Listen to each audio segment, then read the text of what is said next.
Hello, Graham. Hey, Paul. Welcome to the Gentleman Network. So actually, I was going to give you this from the Oh start. my God. Thank you so much, brother. I appreciate you, man. Do you want me to open it on the show? Sure. Yeah, let's do it. Let's do it. Okay, let's go. The Gentleman Network cap. That is fresh. Everybody's got to see that. Yeah, I'm going to wear this all the time, bro. Yeah, That's you already really got your cool. hair. You already got hair styled, so it's like I know you're not gonna wear that. Not right now, but I definitely will. Okay, and also a very good cologne. Yeah, this is a good one. Yeah. Guys, if you don't know, this is one of the most popular colognes on earth right now, so you should get it. How do you pronounce that? Sauvage? This is something you have to ask my wife because the girl always has a better knowledge about these things than a guy does. Interesting. And what is this? Oh, that's a snack. Because Snacks. come on. Always need snacks. If you know me, you know me. I eat a lot of snacks. Perfect. Thank you so much, brother. I really appreciate that, man. That's so thoughtful. Okay, so right now we're gonna start our topic for today in the Gentleman Network: maintaining harmonies in relationship. So, what strategies are there to balance all this? What are the key elements of harmonious relationships? I believe two of the key elements in harmonious relationships is honesty and loyalty. I think with honesty and loyalty, any relationship can survive as long as they're honest with each other and loyal to each other. I think these two things are even more important than love. I think a relationship with honesty and loyalty can thrive even without love, which sounds crazy because most relationships we all think are based on love. But I think if you base around honesty and loyalty, then it's less likely to hurt the other person's feelings. Loyalty is pretty obvious to most people because this is a topic that pretty much everybody talks about. When it comes to loyalty, everybody wants loyalty. But the part of honesty, I think a certain quote can explain what you just said, because honesty is vital. Since when people are trying to lie in order to not hurt somebody's feelings, it is not going to turn out well at the end. Maybe it'll help you in short term, but in long term, the truth will come out eventually. There is this very famous quote from Buddha that there are three things you cannot hide for long: the sun, the moon, and the truth. I love that. And damn, that is just true, because no matter how good people try to hide the truth, it eventually comes out. It's true. Even if it's something so advanced, for example, then technology upgrades and the truth will come out through the technology. Maybe we'll get a time window in the future where we can see back in time and see the truth. Yes. It's really interesting to how you said those two things. Can I ask, how did you come up to think that it's exactly the truth and loyalty? Because I have to admit that when you said it's above love, it's actually kind of hard to take. Yes. I think honesty and loyalty above love, to me, just simply means that if I'm honest and loyal to a person, that it will always put them in the best light and it will always take care of them in a way that love in some cases may not. For instance, if there's an issue that something is going on and it could hurt someone's feelings, and I love them so much that I don't want them to know because I'm trying to protect them. At the end of the day, that can actually hurt them more.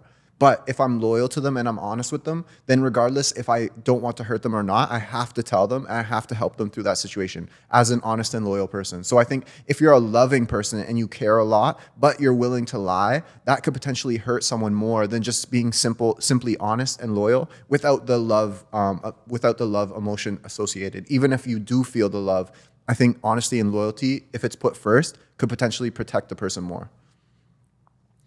That is so logical at the current moment that it actually feels a bit weird, because like 90% of the previous guests that I had were girls, and they were talking pretty much the opposite of what you just said. But I can see exactly what you're saying. Well, as a guy, I understand exactly what you're saying, because I myself have administered that a lot of times where I openly told the person the truth. I see a lot of events where people try to somehow make up an excuse for what just happened, and I just tell, why are you asking me? Just tell the truth. Yes. Just tell the truth. There's no point to making these things up. Mm-hmm. Yeah, it's gonna hurt you a bit, but it's like the person is not gonna kill you if you tell him that you went to the washroom 10 minutes late. It's like, Yeah. oy, it's. I think a lot of people don't take enough attention to seeing how important the two things that you just mentioned are. Trust me, I didn't expect you to answer it that philosophically. Thank you. So that was our first question. So I guess we finished. So how can couples effectively communicate to resolve conflicts and maintaining harmony? So the previous guest I have, we talked a lot about communication. Yeah. So what would you say is important in communicating between couples and communicating harmoniously, as to that's the main topic right now? I think it falls back to being honest again.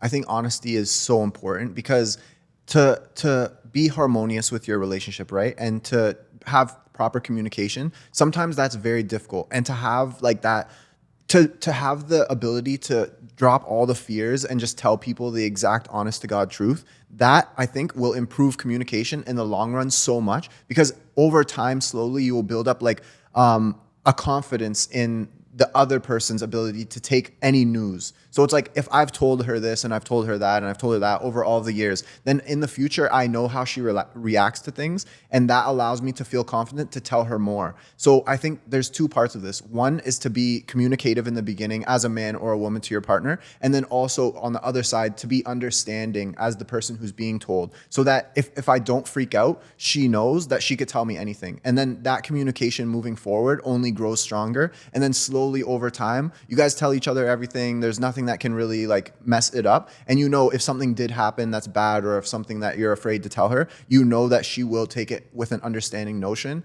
and that it will all be fine in the long run. But like, I think just building up that confidence in your partner's ability to understand what you have to tell them, I think is part of communication as well as being the partner. And when she tells me something, I can be an understanding human rather than being like an exploding crazy guy, you know?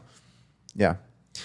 So I have to ask a small part about this, Yes. or maybe to add one small part. That when you're saying to communicate harmoniously, do you think it's important that when you see that the person reacts negatively to something, do you think it's important to adapt to the way you communicate? Because not every person is gonna go easily onto certain information that is, let's say, pretty painful to hear. For example, it doesn't have to be something that bad that you did, maybe something bad that happened. Yes. You have to tell that carefully. Do you think that's true? Yes, definitely. Yeah. So over the time that you communicate to a person, you have to we have to change and get as adaptive as possible to the girl, because if you're completely honest about all this, remember, it is vital that she's harmonious as well, not just you. Exactly. And I think that's also something you can use as a test to see how your partner or girlfriend or boyfriend react to certain things. And I think that's something we can take in as a lesson on if this relationship will work in the long run. Like, as an example, if I spilt tea or spilt milk in my kitchen or something, and I told my girlfriend or partner about that, and she freaks out and she smashes a window and she pulls out a baseball bat and beats me to death, like, then I know she's probably not the best girlfriend in the world. But That's if I also did true. the exact same thing and she's like, oh, no worries, we have paper towel over there, let me help you, we can clean it up together, then that's a good lesson on if this relationship will work out in the long run. So I think to like try and tell each other and be as communicative as possible in the long run should either make or break a relationship. So it's important to do it even if it seems a little scary, because the lesson you will learn from it may help you in the long run and save you a bunch of time, rather than finding out 10 years down the road, right? Yeah, it's really important in that stuff. As far from what I know, it's important that both sides are getting harmonious to it.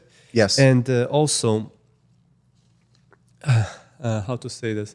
That as time goes on, people will get more and more adaptive to it, more and more harmonious. Yes. So it takes time. It takes time. I do agree. So the next question that we have: what strategies can be used to ensure mutual respect and understanding in a relationship? So I believe the question basically asks mutual mutual respect and understanding, because not a lot of people understand the same thing. For example, what you said just now, that to some people dropping a T can mean it's like, oh no, this is just there. The other person might freak out because of some childhood trauma, or it could be that the other person is just crazy. That's true. So, what do you think? Is there a way for this to become more mutual for both people to be mutually interested in the same thing? Yes. I think some strategies that we can use is just like what I like to think is anything you can do to avoid building resentment.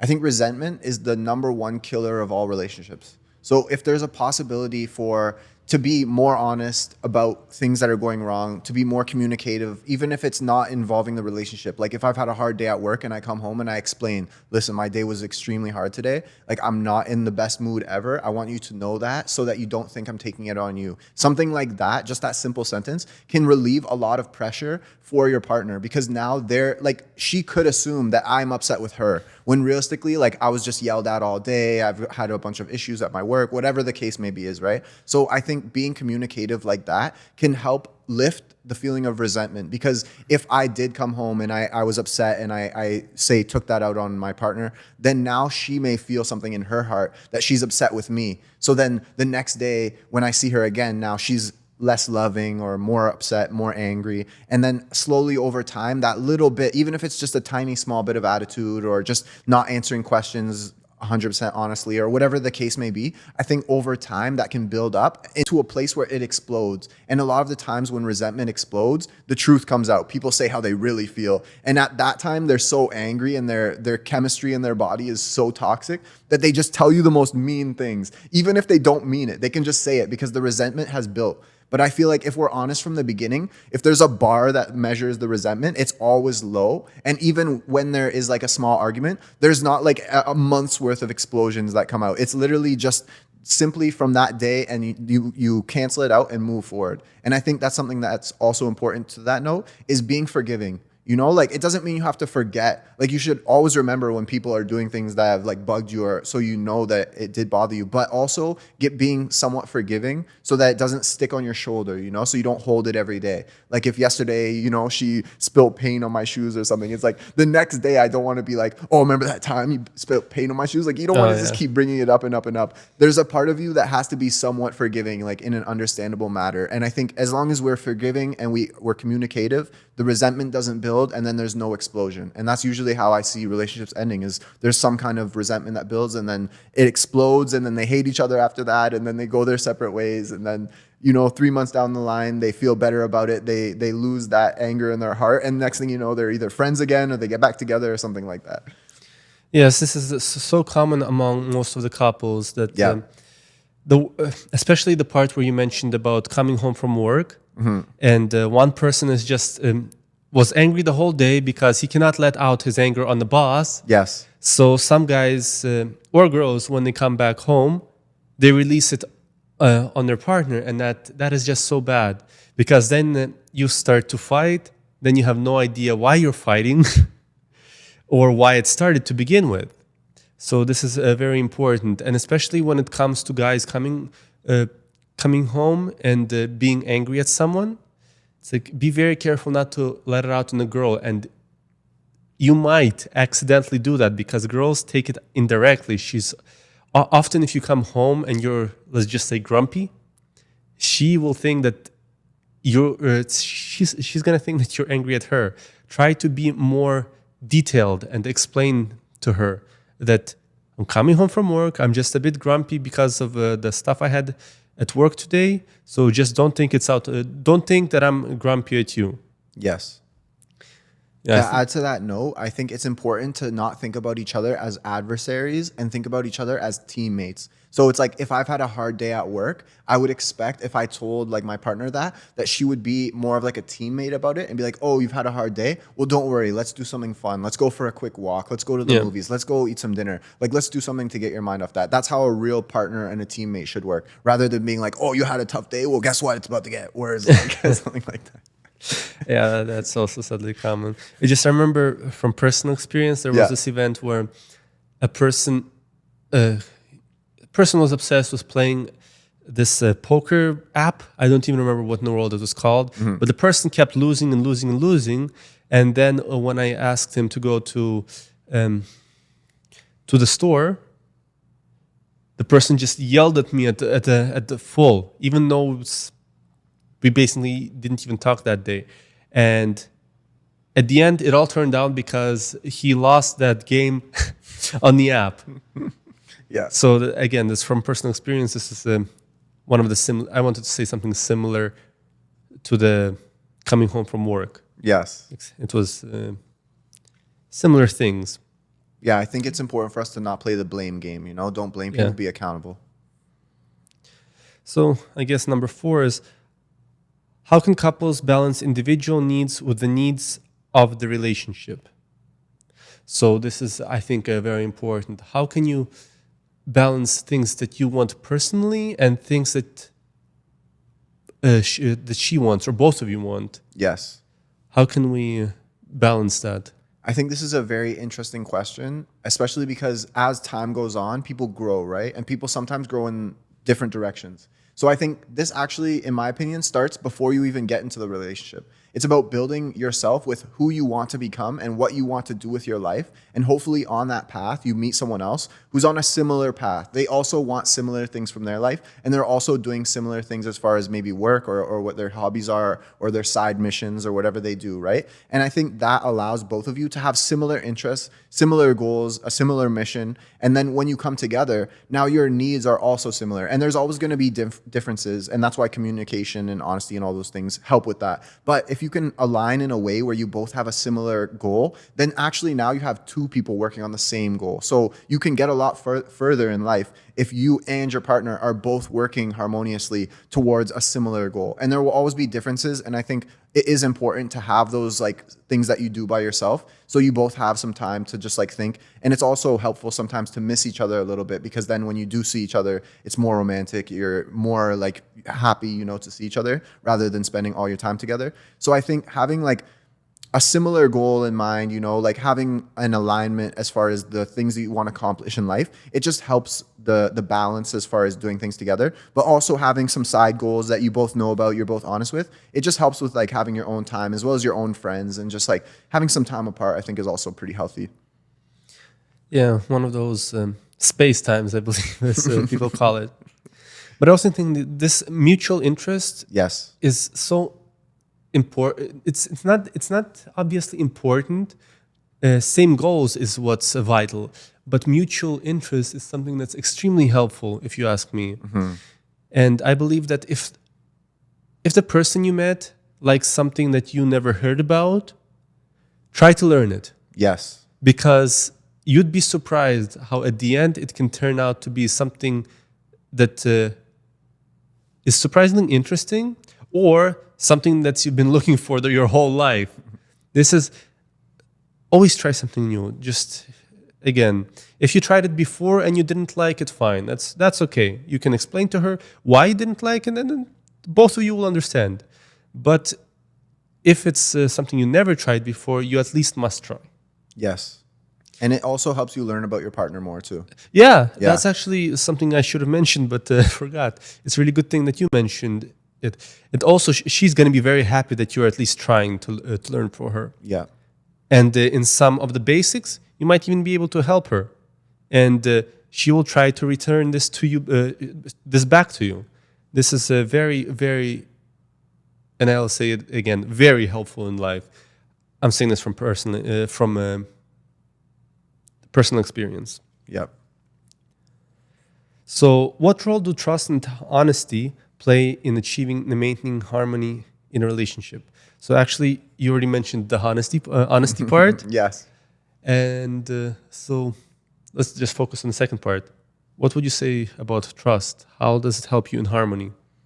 Trust is so important, and I'm the type of guy where I need trust. Like I have so much trust in the people that I love, and as soon as trust is broken, it's pretty much done for me. Like I'm the type of guy where I have to trust people in order to like give them my full self, because I think we all have barriers up, walls up to protect ourselves, right? To protect our well-being, to protect our mindset, to protect all these things. But when you really trust someone, now you can put all those walls down.